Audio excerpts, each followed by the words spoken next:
जय मालासी माता, जय गुलाब सिंह बाबा। हे हई क्षत्रिय, असुर प्रजाति से इंसान, जात खटीक, 100 लोहार की, एक क्षत्रिय की।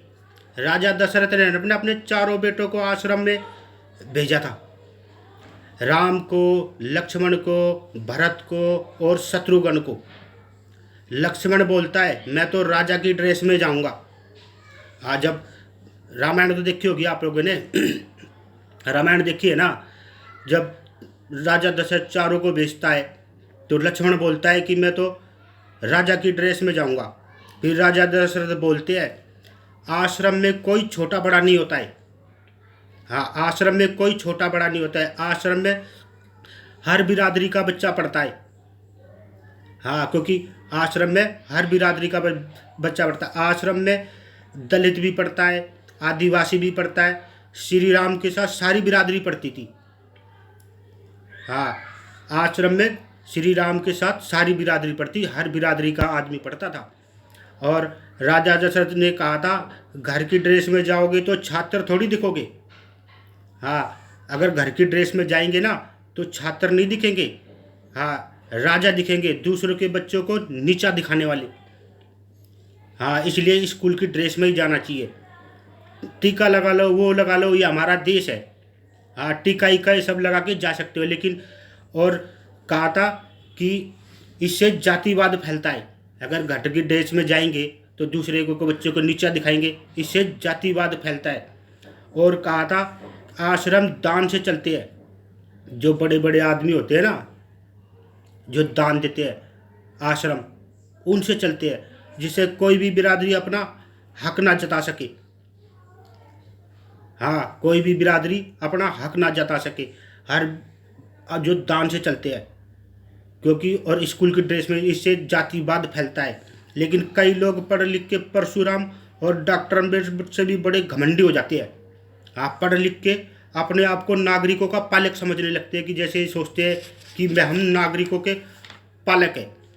परशुराम भोले शंकर से बोलता है भोले शंकर, मैं आपको सर्वश्रेष्ठ गुरु दक्षिणा देना चाहता हूँ, इसके बगैर तो मैं अपने प्राण भी नहीं त्याग सकता। भोले शंकर की खोपड़ी घूम जाती है। कहता इतना तगड़ा घमंड, मैंने तुझे इस धरती का 21 बारी सम्राट बनाया, तेरे को पाल पोस के इतना बड़ा किया, गुरु वो तेरे को शस्त्र सिखाए, और मुझसे ही बोलता है कि वो दूंगा तेरे को। भोले शंकर बोलते हैं कि ये गुरु दक्षिणा अपने तुम तीर धनुष धरो और वापस बच्चों को पढ़ाने लग जाओ। हाँ, क्योंकि भोले शंकर के लिए क्या अनमोल रह गया। हाँ, धरती पे क्या अनमोल रह गया तो भोले शंकर के लिए, जो उसको सर्वश्रेष्ठ गुरु दक्षिणा देगा।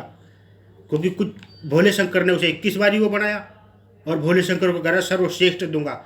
भोले शंकर उसे कहते हैं धनुष बाण रखो और पढ़ाना स्टार्ट जाओ।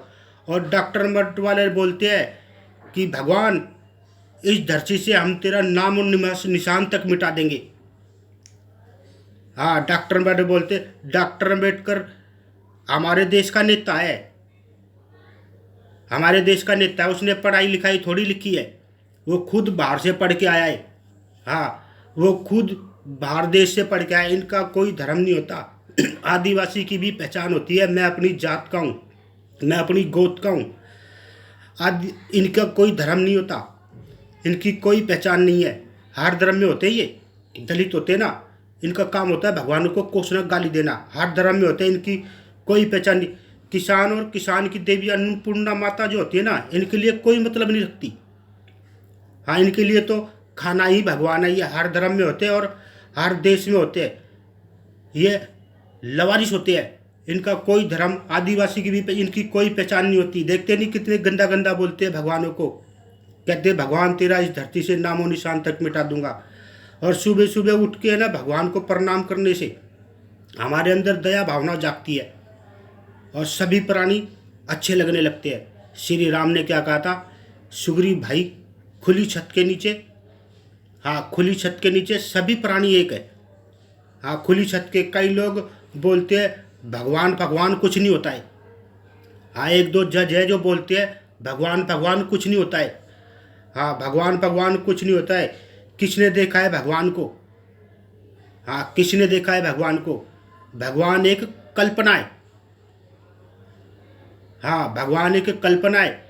रही बात मुसलमानों की, मुसलमान जानेंगे।